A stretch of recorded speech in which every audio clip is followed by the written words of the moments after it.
Hello! Welcome to today's episode.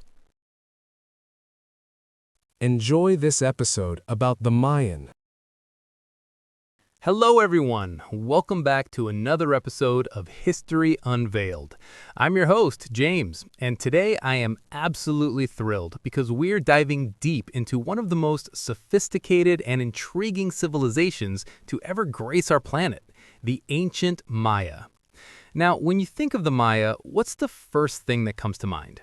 For many, it's those towering stone pyramids emerging from the dense jungles of Mexico and Central America. But as we'll discover today, the Maya were so much more than just incredible architects. They were master astronomers, brilliant mathematicians, and they possessed a writing system that was arguably the most advanced in the pre-Columbian Americas. Let's start with their geographical footprint. The Maya civilization didn't have a single capital like the Roman Empire. Instead, it was a collection of powerful city-states such as Tikal, Palenque, and Chichen Itza. These cities were bustling hubs of trade and culture.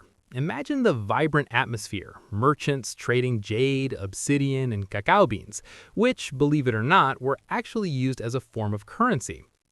One aspect that I find truly mind-blowing is their mathematical prowess. While most of Europe was struggling with Roman numerals, the Maya had already developed a base 20 numbering system. Most importantly, they were one of the first cultures in history to understand and use the concept of zero. This wasn't just a mathematical curiosity, it was the foundation of their incredibly accurate calendar system. Speaking of calendars, let's clear up a common misconception. You might remember the frenzy back in 2012 about the end of the world according to the Maya. In reality, the Maya didn't believe the world would end. They saw time as cyclical. The end of a long count cycle was simply a time for celebration and a new beginning, much like our New Year's Eve, just on a much grander scale. Their observation of the stars was equally impressive. Without telescopes, they tracked the movements of Venus, the Moon, and the Sun with startling precision. They built their temples in alignment with celestial events.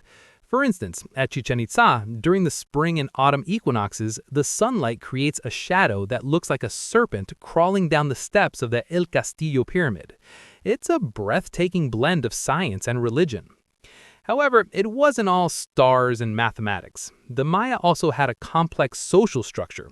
At the top was the Ku'ul Ahau, or Holy Lord, who was believed to be a mediator between the gods and the people.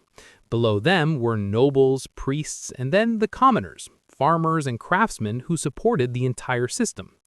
Agriculture was the backbone of their society. They mastered slash-and-burn techniques, but also created ingenious raised fields and irrigation systems to manage the tropical environment.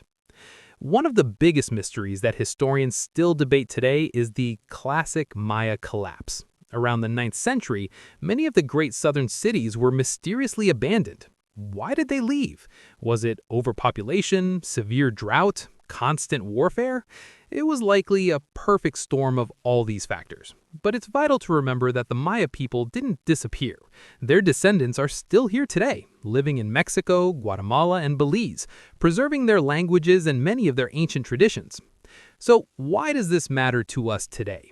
Studying the Maya reminds us of the resilience of human innovation. They flourished in a challenging environment and reached heights of knowledge that were ahead of their time. I hope this episode has sparked your curiosity about this magnificent culture.